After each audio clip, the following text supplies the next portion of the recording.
The soldiers said the stench reached them before the iron doors were even forced open. It was 1864, and the Union Army was sweeping across Georgia, burning fields and breaking chains. But in Burke County, at a place locals refused to even whisper about, they found something worse than fire could ever consume. 23 children, huddled in a basement, skin pale from years without sunlight, their eyes flashing an unnatural green, their faces eerily similar, cheekbones carved like stone, hair tinged with gold that caught the lamplight like a curse. Some were only toddlers, clinging to each other in the dark. Others were on the edge of adolescence, staring back at armed men with a silence so heavy it made battle-hardened soldiers tremble. And when the eldest, just 13 years old, spoke, she said words no one could erase from memory. "Mistress says we are her legacy. We cannot leave because we are her blood." That single sentence turned the air inside that cellar into poison. These are not just children of slavery. They were children of their mistress. The plantation lady, Catherine Thornhill, had bred them with her own flesh and blood. Sons, cousins, and the enslaved men she chose as rootstock for her vision. 16 years of hidden pregnancies, concealed births, and human experiments disguised as family. A program not meant to die with her, but to expand generation after generation, until an entire workforce was bound to her estate by bloodlines too tangled to escape. A legacy of ownership fused into the marrow of their bones. The official report? A single confidential letter buried in regimental archives, marked in red ink, "Do not disseminate." The Thornhill estate vanished from county records, as if it had never existed. And yet, the children were real. The soldiers saw them. Some swore they could still feel those green eyes on them decades later. Men who had survived musket fire, bayonet charges, and the shrieks of dying comrades said that basement in Georgia. History tells you slavery was about cotton, about chains, about the backbreaking grind of forced labor. That's what you were taught in school. Simple, brutal economics. But the truth is far more corrosive. Slavery was not just an economic system. It was an experiment in psychological control. And on the Thornhill estate, Catherine perfected something that most men couldn't even imagine. She weaponized blood itself. Think about this. Every plantation owner feared rebellion. They knew at any moment the enslaved could rise and slit their throats. So the real question was never about whips and shackles. It was about programming obedience so deep that it would pass from parent to child, generation to generation, like a virus that rewrites the mind. Some planters tried religion. Others tried terror. But Catherine? She looked further down the rabbit hole. She asked the forbidden question, what if I don't just own their labor? What if I own their lineage? She wasn't a hysterical widow. She was cold, calculating, methodical. While other estates bled money and sold off their people like livestock at auction, Catherine sat in candlelight with her ledgers and ciphers, drafting cultivation records as if she were planning crop rotations.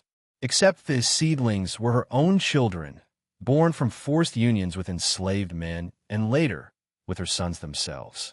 She didn't see bodies. She saw rootstock. She didn't see family. She saw harvest. This is what makes her story more terrifying than any battlefield massacre or mob lynching, because it wasn't chaos. It was structure. It was logic. And structure is harder to kill than rage. Catherine knew that if her descendants carried her blood, they would never be fully free. Even if emancipation came, they would belong to her legacy. Shackles rust, paper burns, chains can be broken, but blood endures. When Union soldiers uncovered that basement, they weren't just staring at abused children. They were staring at the future Catherine had. The winter of 1847 was the coldest Burke County had seen in 2 decades. Snow clung to the red clay fields like ash from some silent fire. The Thornhill estate, once a proud spread of 1,700 acres, was already collapsing. Cotton prices had fallen, creditors circled like vultures, and the soil was tired, wrung dry by years of exploitation. Catherine Danforth Thornhill stood at the edge of ruin, 28 years old, newly widowed, her husband rotting in the ground after fever took him. By law, the property and the people were hers. By reality, she was cornered. For most widows, there was only one path: sell everything, retreat to Augusta, live out the rest of their days as dependent spinsters in the shadows of wealthier relatives. But Catherine was not built for submission. Raised in privilege, tutored in languages and accounts, she had tasted control, and she would not let it be stripped away by debt or fate. Pride and desperation fused inside her like steel hammered in fire. And it was in that furnace that her plan was forged. By candlelight, she pored over ledgers and inventories. The math was merciless. 31 enslaved souls remained. Too few to work the fields profitably. Too many debts to purchase more. She could not buy labor.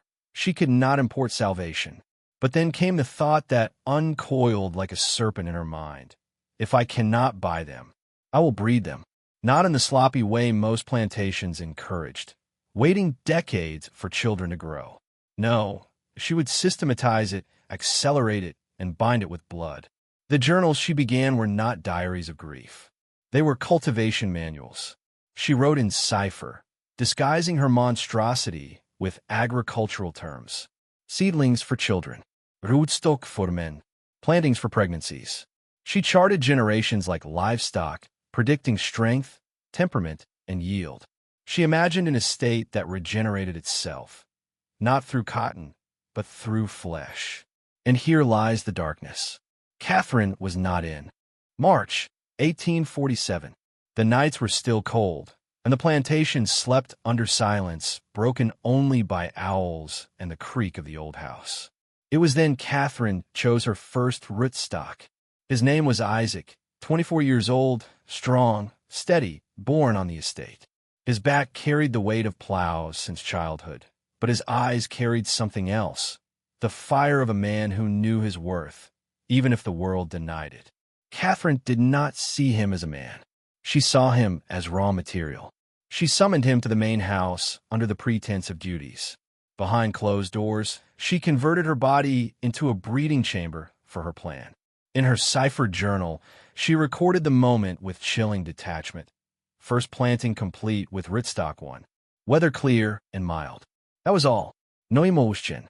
No scham. Just a record of a transaction between flesh and power. Weeks later, she noted again, initial cultivation successful. Anticipate harvest in December. That harvest was a child, her first seedling born not of love or family, but of a woman who believed she could redesign humanity on her terms. But someone was watching. Richard Thornhill, her 16-year-old stepson, bookish, withdrawn, more at home in the dusty library than in the fields. He had always hated her, resented her intrusion into his father's legacy. But now, he noticed something more sinister. His stepmother no longer rode out in the mornings. She took her meals in private. She dismissed servants who had served the family for years. And then, late one night, Richard overheard her whispering with the midwife, speaking of a pregnancy she claimed was her late husband's. Richard knew this was impossible. He had sat beside his father's deathbed, weak, delirious, incapable of such intimacy. The arithmetic didn't lie. Catherine was carrying another man's child. But Richard's mind couldn't grasp the full scope of her plan, at least not yet. He only knew something foul was happening, something that mocked the memory.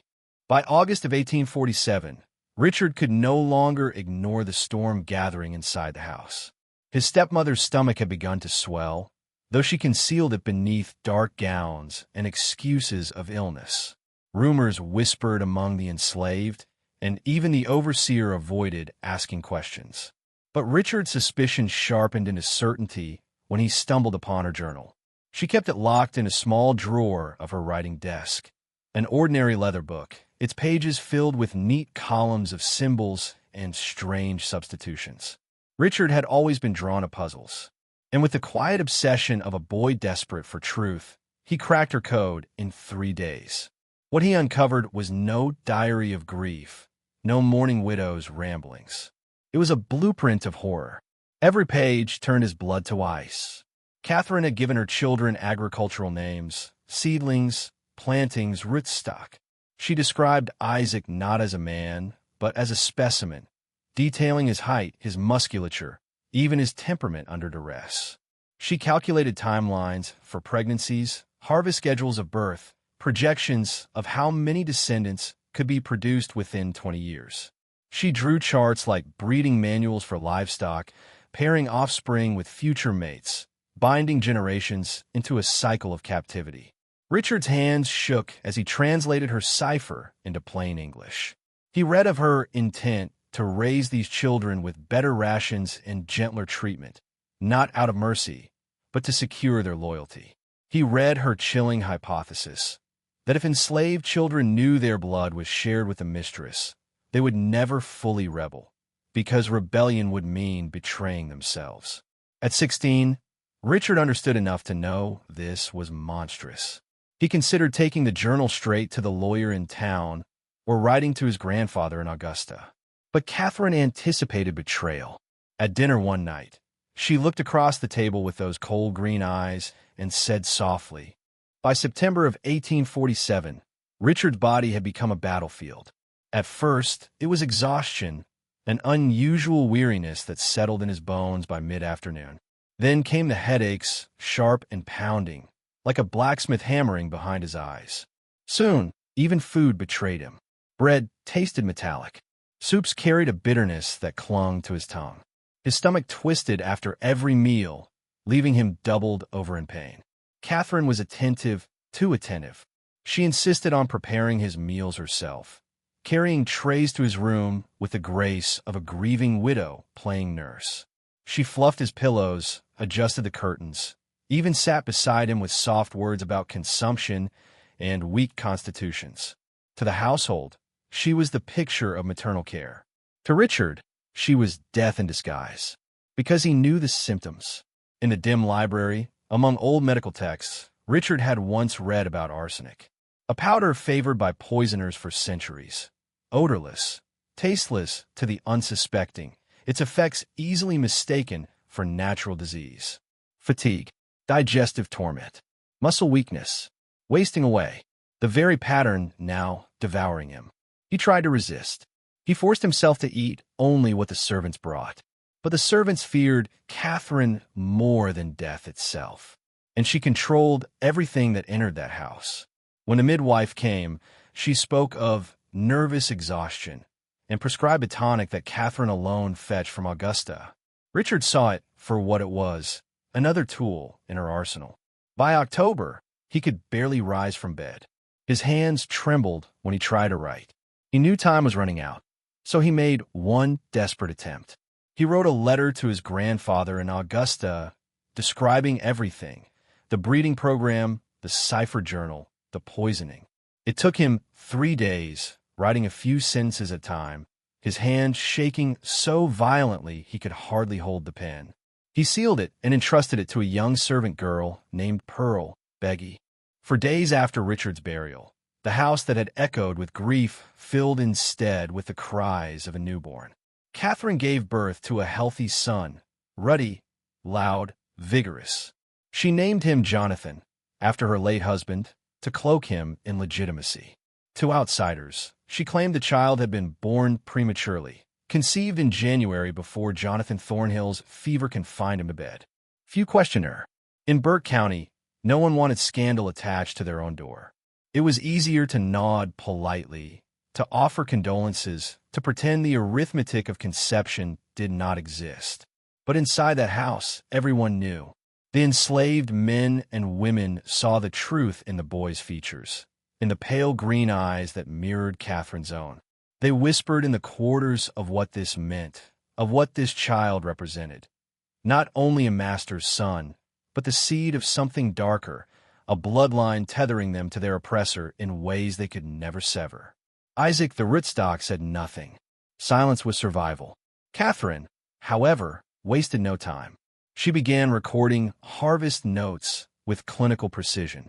The child's weight, his feeding schedule, even his temperament were charted like a breeder tracking livestock. Seedling 1 vigorous. Growth satisfactory. Potential for strong yield. These were not words of a mother. They were the cold calculus of a woman who saw herself as architect of a living machine. What most planters saw as chance, Who married whom? How many children survived infancy?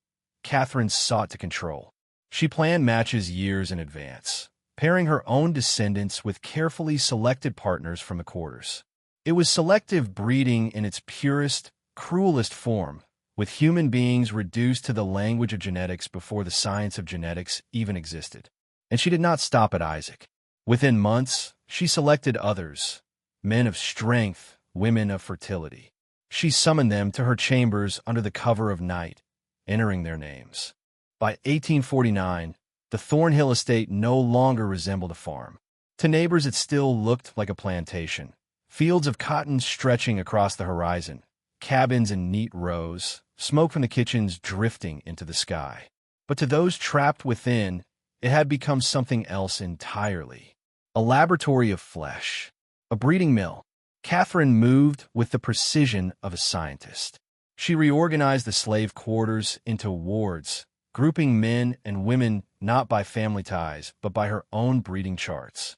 Couples were separated if their union did not serve her design. Children were taken from mothers to be raised in carefully selected environments, where loyalty could be shaped like wet clay. Every pregnancy was monitored, every birth recorded, every child assessed. She wrote it all in her ciphered journals. Her language now, so refined it read like a manual for agriculture, except the crops were human. The overseer, once a man of whip and lash, found his role altered. Catherine forbade indiscriminate cruelty. Whippings, she decreed, weakened the yield. Starvation reduced fertility. Instead, rations were improved, punishments replaced with isolation or reassignments. To outsiders, it looked almost benevolent. Visitors remarked that the Thornhill slaves seemed well kept, even healthier than on other estates. But this was not kindness. It was control. Catherine did not want rebellion. She wanted obedience baked into the blood. The children were the key. From the moment they could speak, they were taught songs and stories of the Thornhill name, of loyalty to their mistress, of their place in the family. And the lie was deeper still. Catherine whispered into ears that some of them were her blood, kin-bound not just by law but by veins. In time, those whispers became truth in the minds of children too young to resist. They grew into bonds tighter than chains. Meanwhile, Catherine's journals reveal chilling expansions. She began cross-referencing traits, stamina, obedience. The year was 1851, and the Thornhill estate pulsed like a hive. Infants cried in near unison from the quarters. Young boys herded into fields under careful eyes. Women swollen with pregnancy moved slower beneath the sun. To the untrained glance, it was ordinary plantation life. But beneath the rhythm of work and birth, something was stirring, something Catherine could not chart in her journals. It began as whispers, a phrase repeated at night when children slept. We remember. Passed from old tongues to young ears, the words became a quiet oath. Those who spoke it refused Catherine's lies about family ties, refused to accept that loyalty could be bred like muscle or bone. They remembered fathers torn from mothers, children ripped from arms, lives reduced to symbols in a widow's ciphered ledger. Isaac, the first rootstock, carried the heaviest silence. For years he had endured, his body used, his children claimed, his name erased. He had become a ghost in his own skin. Yet among the people, his endurance made him more than a man. He was a symbol, a living reminder that Catherine's control had limits, that flesh could be used, but spirit could not be extinguished. And so the whispers began to gather around him. Catherine, for all her brilliance, began to sense it. She noticed the way conversations ceased when she entered a room.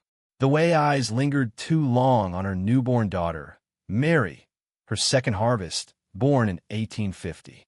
She wrote in her journal, "Restlessness in the quarters. Isaac maintains outward docility, but must be watched. Potential threat to stability." Her response was not the whip, but calculation. She doubled rations again. She allowed small privileges, an extra hour on Sundays, permission for small gatherings, even marriages approved if they fit her charts. To any visitor, It appeared Catherine was the rare mistress who ruled with mercy. But her mercy was a chain of another kind, tightening with each concession. Still the whispers grew. Some nights, the first crack did not come with fire or blood. It came with silence. In the spring of 1852, Catherine ordered a planting, 2 chosen bodies matched by her charts, paired for what she called optimal yield. The woman, Sarah, refused. Quietly at first, then openly. She would not lie with the man Catherine selected, though she risked the whip, the stocks, even death. When Catherine threatened her, Sarah looked her in the eye and said, "I belong to God before I belong to you." That single act rippled through the quarters. Others began to stall, to feign sickness, to sabotage the schedule of breedings Catherine demanded. A rope snapped at the well. A wagon axle cracked on the road. Small accidents multiplied, but Catherine knew better. They were signs. Resistance was no longer whispers. It was action. She struck back with the only weapon she knew: control. Sarah was dragged into the big house and locked in the cellar, left in darkness for a week with nothing but water. Catherine called it pruning, a necessary measure to protect the crop. But instead of fear, it bred anger. The people began to see Sarah not as a victim, but as a martyr. Her defiance lit something Catherine could not extinguish.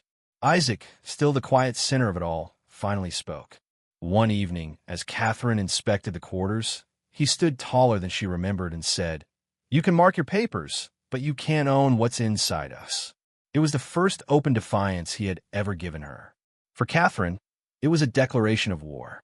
In her journal that night, she wrote, "Rootstock 1 unstable. Dangerous. Consider removal." But she hesitated. Isaac was too valuable. His strength, his bloodline, his children already seeded through the estate. To destroy him would mean tearing at the very foundation of her project.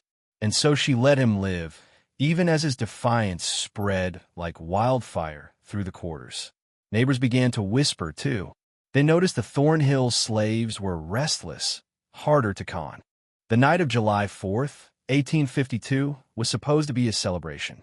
Catherine held a gathering at the big house for neighboring planters. Wine, music, fireworks over the river.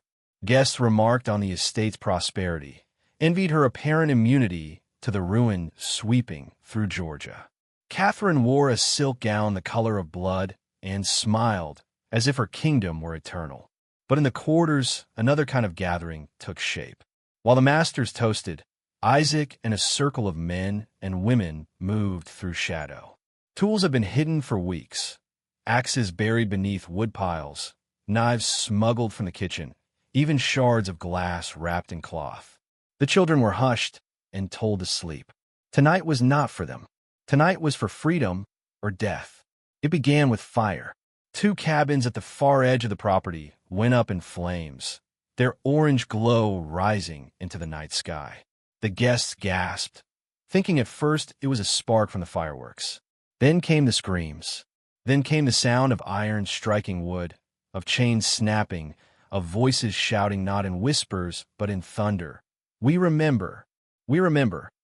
Catherine rushed to the balcony, her pale face lit by the blaze. She saw her empire unraveling, slaves running, children carried, men standing armed in open defiance. And at the center, Isaac, holding a torch in one hand and an axe in the other, his green eyes, her eyes, reflecting the fire. The overseer tried to rally, but was struck down before he could mount his horse. Guests fled into the night, their carriages abandoned. Catherine did not run. She stood at the top of the stairs, cold and unmoving, as if daring the storm to reach her. In her journal later, written with trembling hand, she would call it the uprising. She described it not as rebellion, but as disease, a contamination of her experiment. Rootstock 1 has corrupted the crop. Fire spreads through the orchard. Immediate quarantine required. But in truth, she was shaken. For the first time, her contract. The ashes of rebellion still smoldered when Catherine began her counterstroke. Neighbors urged her to sell, liquidate the estate before ruin consumed her. Others whispered she should remarry, bind her fortune to a strong man who could restore order. Catherine did neither. She doubled down. The Thornhill estate became a fortress. Patrols rode the perimeter at night, lanterns cutting through the trees. Hounds were trained not just to track runaways, but to guard the breeding wards. Catherine hired Pinkerton men from the north, detectives turned mercenaries, to hunt those who had fled into the swamps. Isaac's name was on every list. His absence haunted her. Rootstock 1 was both her greatest creation and her greatest failure, and until he was recaptured, her empire remained unfinished. Inside the quarters, life grew harsher. Catherine abandoned her merciful policies. No more privileges, no more leniency. Workdays stretched longer. Surveillance intensifiée. Women were forced into pairings whether they resisted or not. Children were separated from parents and raised in isolation, their loyalty sculpted like clay. She rewrote her journals with ruthless clarity. Sentiment weakens yield. Fear enforces obedience. All variables must be controlled. She also began experimenting with what she called selective culling. Those who resisted, like Sarah, the woman who once refused her breeding order, were not merely punished. They were erased, removed from the charts, their bodies disposed of quietly, their names forbidden to be spoken. Catherine called it pruning. The quarters called it murder. Visitors to Thornhill were unsettled by the change. They found Catherine harder, thinner, her eyes sharper than ever. Some whispered that grief over her son's death and her late husband had finally broken her mind. Others marveled that her estate, while surrounded by failing plantations, somehow endured. Few dared probe too deeply.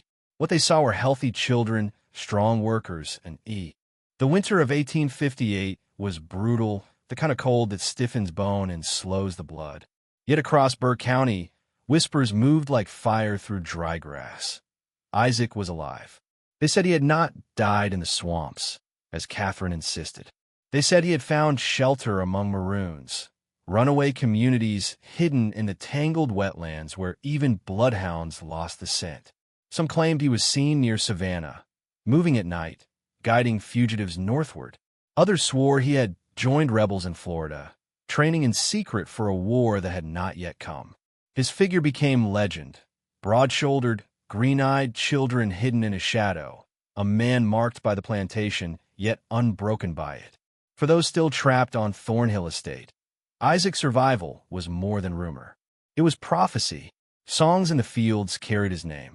Rhythms on the drum skin spoke of return. Mothers told their children, "The master's blood cannot cage your spirit. One day the chainbreaker will come." Even Catherine's own offspring, those pale, sharp-eyed children she raised in guarded nurseries, heard Isaac's name whispered like a curse and a promise. Catherine sensed it. She could smell rebellion in the air. Her journals from that year turned frantic. She wrote of contamination, the fear that her children, bred to loyalty, might inherit the rootstock's defiance instead. She ordered harsher discipline, demanded loyalty oaths from overseers, and doubled the patrols. But fear is not loyalty. Control enforced with terror breeds cracks no whip can seal. One night, a new rumor spread. Isaac had been seen not in distant swamps, but near Thornhill itself. A shadow at the tree line, a whispering voice in the quarters. No overseer caught him, no hound cornered him, but the stories multiplied. He was watching, waiting, choosing the moment to strike.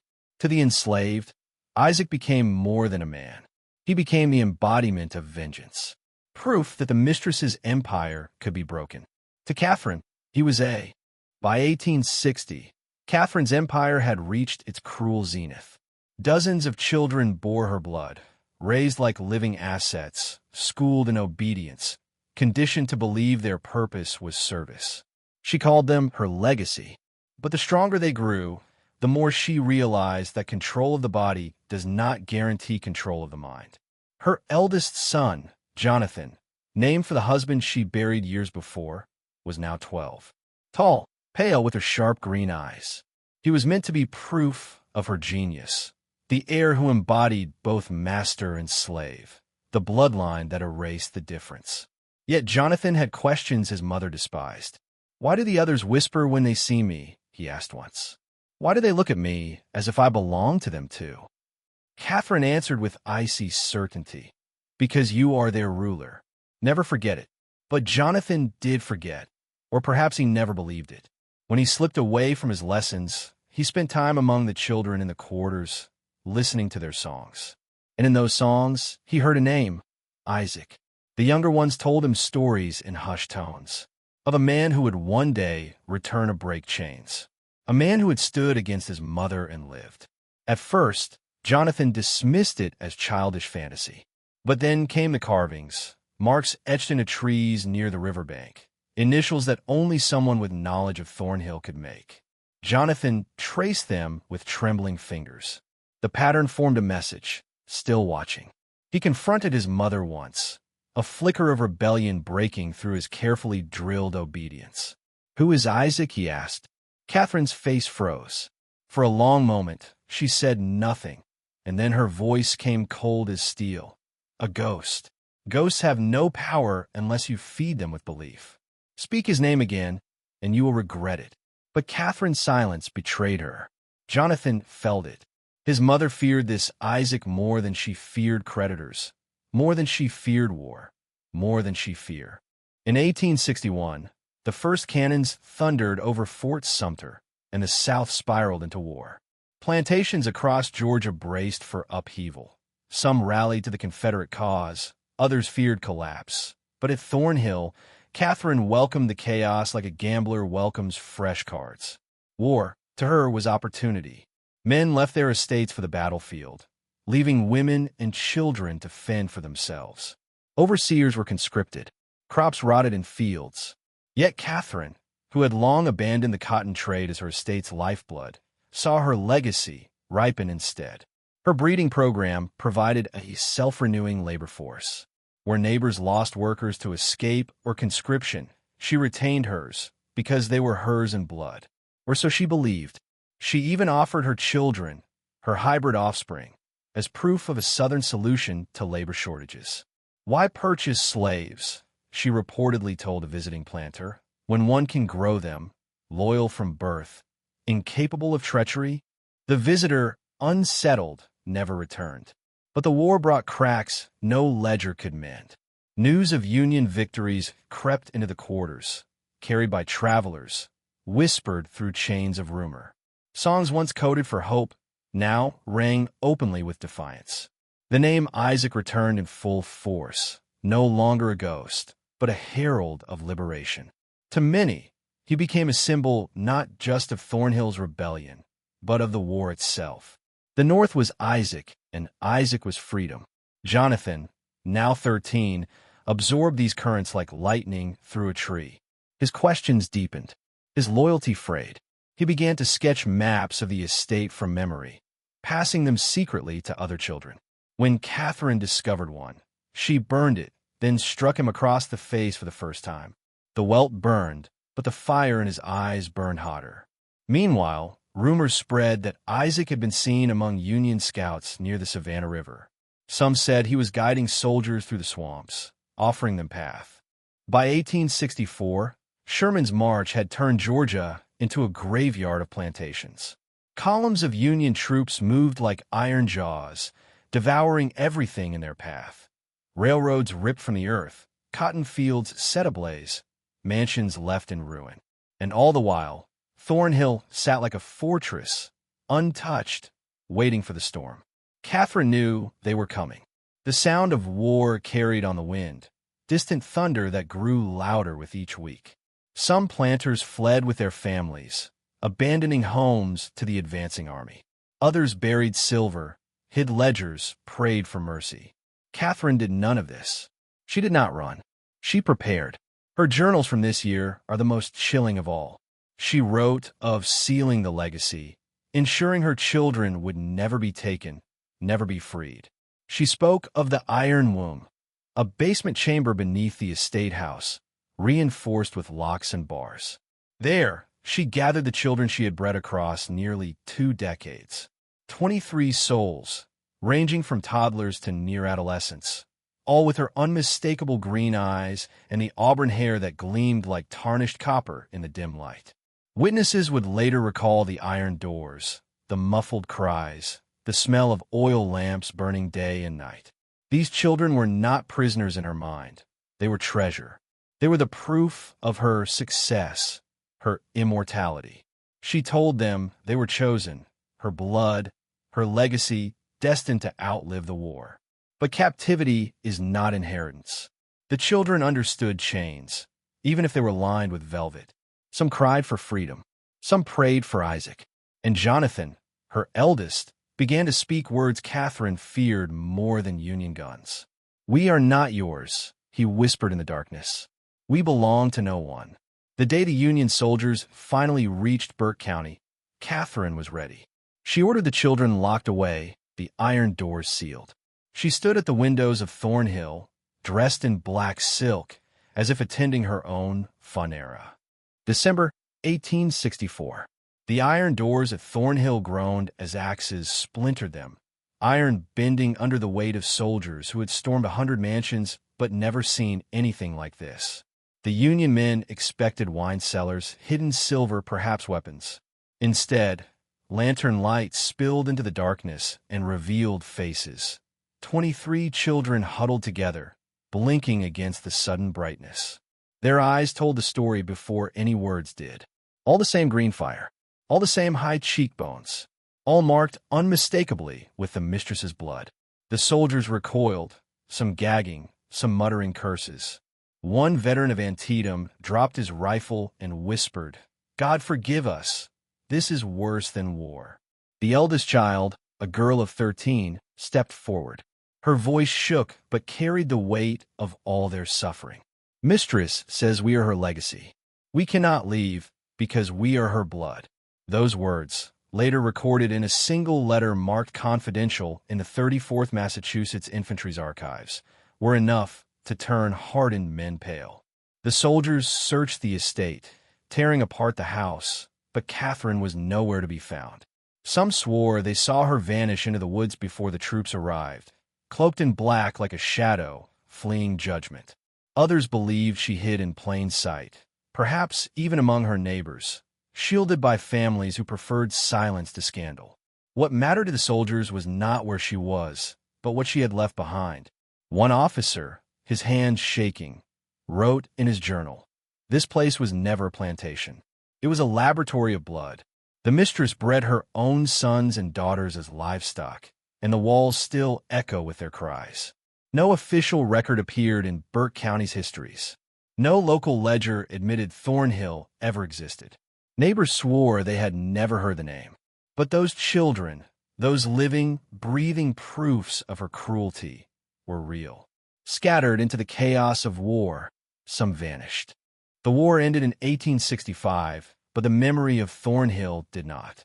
In the official records, Sherman's march swept clean through Burke County with nothing left behind but ash. Yet among soldiers' diaries, in stray letters to wives and mothers, the truth endured like a splinter. A house with iron doors, children bred in silence, and a mistress who vanished like smoke. The children were scattered into history. Some may have blended into freedmen's camps, their green eyes mistaken for chance. Others may have been taken north, renamed, absorbed into families who never knew their origin. A few, perhaps, returned to the soil of Georgia, their bloodline buried but not erased. Even now, whispers linger in Burke County of descendants who share the Thornhill look, those sharp cheekbones, the copper hair, those unblinking eyes. And what of Catherine? No grave bears her name. No obituary marks her passing. Some say she escaped to Charleston under an assumed identity, her journals hidden in a trunk that has never been found. Others swear she was seen years later in New Orleans, still dressed in black, still whispering of her legacy. But the most chilling tales say she never left Thornhill, that she walks among the ruins, watching, waiting, her children's voices echoing in the wind. The estate itself is gone. Nothing remains but fragments of stone, swallowed by vines. Locals avoid the place. They say the ground is wrong, the air heavy, the birds silent. Hunters who wander too close claim to hear children crying from beneath the earth, or to see a woman's figure standing among the trees, eyes glowing in the moonlight. But the real horror is not in ghosts or ruins. It is in the knowledge that what Catherine did was not madness alone. It was method. It was deliberate.